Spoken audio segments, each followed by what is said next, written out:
존경하는 국민 여러분, 저는 전 해병대 수사단장 박정훈 대령입니다.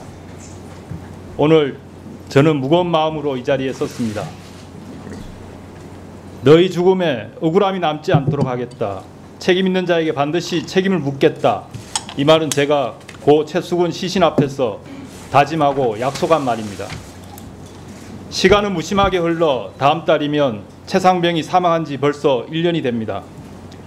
사건의 실체 진실은 규명되지 않고 있고 책임자 처벌은 요원하기만 합니다. 최근 최수근 상병 어머니의 편지를 보고 하염없이 눈물을 흘리며 죄송한 마음이 들었습니다. 누가 내 아들을 구명조끼 없이 물에 들어가게 하였는가? 누가 그 세찬 물살에 장화를 신게 하였는가?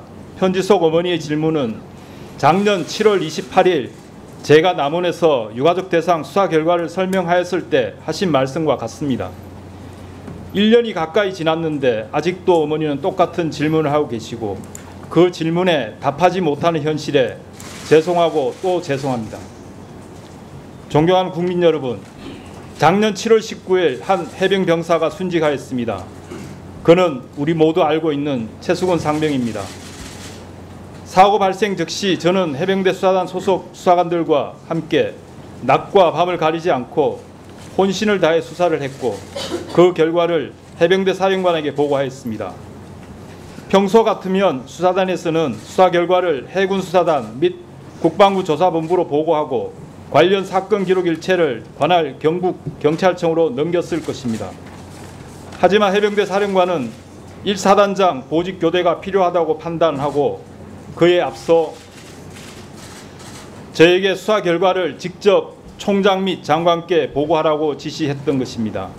실제로 7월 30일 16시 30분경 장관 보고 시 제가 먼저 수사 결과를 보고하고 당시 배석하였던 모든 인원들이 밖으로 나간 후 약 15분간 사령관이 장관을 독대하면서 사단장 후속 인사 등에 대하여 보고하였습니다.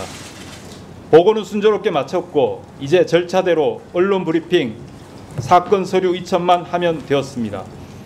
하지만 7월 31일 12시경 장관 보고 후 하루도 지나지 않아 언론 브리핑이 취소되고 모든 것이 혼란스럽게 되었습니다. 그리고 이전에는 알지 못했던 국방부 법무관리관이 저에게 전화하여 사건 인계서를 보내라, 죄명, 혐의자, 혐의 내용을 빼라, 수사라는 용어를 사용하지 마라 라는 등 이해할 수 없는 말을 하였습니다. 사령관 역시 혼란스러워하였습니다. 그런 사이 같은 날 17시경 사령관이 저를 집무실로 불렀습니다. 제가 사령관에게 물었습니다. 도대체 국방부가 왜 그러는 것입니까? 사령관은 저에게 오늘 오전 11시경 대통령이 수석 보좌관 회의에서 국방비서관으로부터 1사단 사망사고 관련 보고를 받으면서 이런 일로 사단장을 처벌하면 대한민국에서 누가 사단장을 할 수 있겠느냐며 경로하였다고 했습니다. 대통령이 국방과 관련하여 이렇게 화를 낸 적이 없다고도 했습니다. 그래서 제가 사령관에게 대통령께서 잘못 보고받으신 것 같습니다. 왜 사단장을 처벌하려는 것인가 라는 질문이 맞는데 왜가 빠진 것 같습니다. 제가 국방부에서 지시하는 대로 하였을 때 예견되는 문제점을 정리하여 보고드리겠습니다 라고 하였습니다. 이후 저는 중앙수사대장, 1광역수사대장, 수사지도관 등과 함께 이 문제에 대하여 논의하였고 과거 사이버 댓글 사건 수사 외압 관련 국방부 장관, 조사본부장이 구속된 사례를 회상하면서 수사 서류를 변경할 수 없는 이유를 정리하였습니다. 언론에서 이미 공개된 고 상병 최수근 익사 사건의 관계자 변경 시 예상되는 문제점이라는 문건입니다. 저는 사령관에게 동문건을 보고하면서 상급 부대인 국방부 조사본부에서 재검토할 것을 건의드렸습니다. 사령관도 동의하였고 그렇게 일은 마무리될 것으로 생각하였습니다. 하지만 이후에도 법무관리관은 저와 이틀에 걸쳐 5회 통화하면서 혐의자, 혐의 내용 등을 빼라, 혐의자를 직접적 과실 있는 자로 한정하라는 등의 말을 하였습니다. 이제 와서는 법무관리관은 단순히 의견 제시를 하였다고 하지만 단순한 의견 제시라면 왜 이틀에 걸쳐 5회씩이나 통화할 이유가 없습니다. 심지어 법무관리관도 자신의 발언이 위험하다고 느꼈는지 외압으로 느끼십니까? 라고 묻기도 했습니다. 국방부의 수사 외압은 사령관에게도 가해졌습니다. 이미 언론 보도된 것과 같이 차관과 군사보좌관, 법무관리관들이 사령관에게 확실한 혐의자는 형사처벌, 지책임자는 징계로 하는 것을 검토해달라.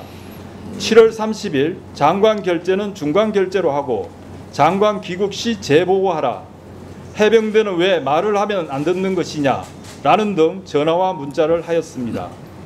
저는 사령관에게 수사서를 축소 왜곡하는 것은 대단히 위험한 일이고 직권남용으로 처벌받을 수 있다. 계획된 대로 경찰에 이첩하여야 한다고 수차례 건의드렸습니다. 이제 와서 생각해보니 사령관은 수사서류를 변경하라고 하자니 직권남용이 되고 그렇다고 국방부 지시를 거부하자니 항명이 될 것 같아 이러지도 못하고 저러지도 못하고 고민만 했던 것 같습니다. 군사법정에서 사령관은 7월 31일부터 이틀에 걸쳐 3차례 이첩 보류 명령을 하였으나 제가 이를 거부하였다고 합니다. 도대체 군에서 상관이 동일한 명령을 3차례 내린 이유가 어디에 있습니까? 백보양보하여 사령관이 이첩 보류 명령을 내렸고 제가 순응하지 않았다면 사령관은 저를 직무 배제하든지 적절한 지휘 조치를 하여야 하는 것이 사리에 맞는 것 아니겠습니까? 이런 답답한 상황은 계속 이어졌고 8월 2일 10시경 저는 사령관 집무실로 가서 최종적으로 제가 책임지고 이첩하겠다고 보고하였고 같은 날 10시 30분부터 경북경찰청으로 사건을 이첩하였습니다. 이후 언론 보도와 같이 저는 보직 해임되었고 집단 항명 수개, 구속영장 청구 등을 거쳐 현재 기소되어 군사재판을 받고 있습니다. 존경하는 국민 여러분, 저는 현재 사령부로부터 약 4km 떨어진 독립수경지 사무실에 격리되어 11개월째 아무런 임무 없이 출퇴근만 하고 있습니다. 모든 업무로부터 배제되고 부하들과의 자유로운 접촉도 차단된 상태입니다. 한 개인이 국가 권력을 상대로, 그것도 최고 권력을 상대로 이렇게 버틴다는 것은 기적 같은 일입니다. 매일 죽음 같은 시간을 보내면서도 제가 참고 견딜 수 있는 힘은 오로지 국민 여러분들의 지지와 응원이 있기 때문입니다. 이 자리를 빌려 진심으로 감사드립니다. 또한 저 멀리 백령도에서 김포, 포항 및 제주도까지 전후방 각지에서 자신보다 해병대와 국가를 위해 헌신하는 대다수 해병대 전우 여러분들께 진심으로 죄송한 마음을 전합니다. 본의 아니게 해병대 명예가 실추되고 국민들로부터 조롱거리가 되는 모습에 너무 가슴이 아픕니다. 제가 사랑하고 청춘을 보낸 해병대가 어쩌다가 이렇게 되었는지 감히 국민 여러분께 청원합니다.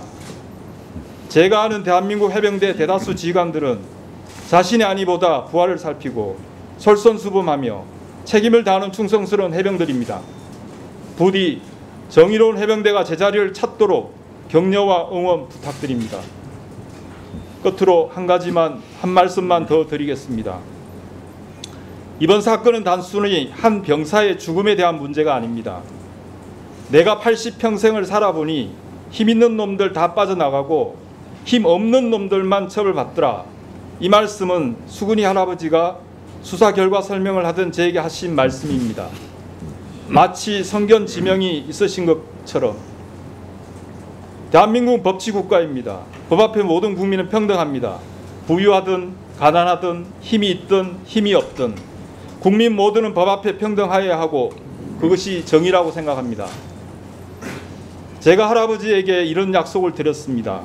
비록 제가 수사 종결권은 없지만 제 손을 떠나기 전까지 오늘 설명드린 대로 이루어지도록 하겠습니다.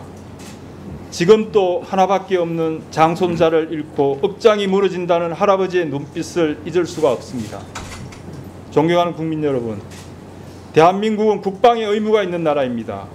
모든 국민은 군과 직간접적으로 관련이 있을 수밖에 없습니다. 이번 사건은 반드시 올바르게 처리되고 책임 있는 자들은 합당한 책임을 져야 합니다.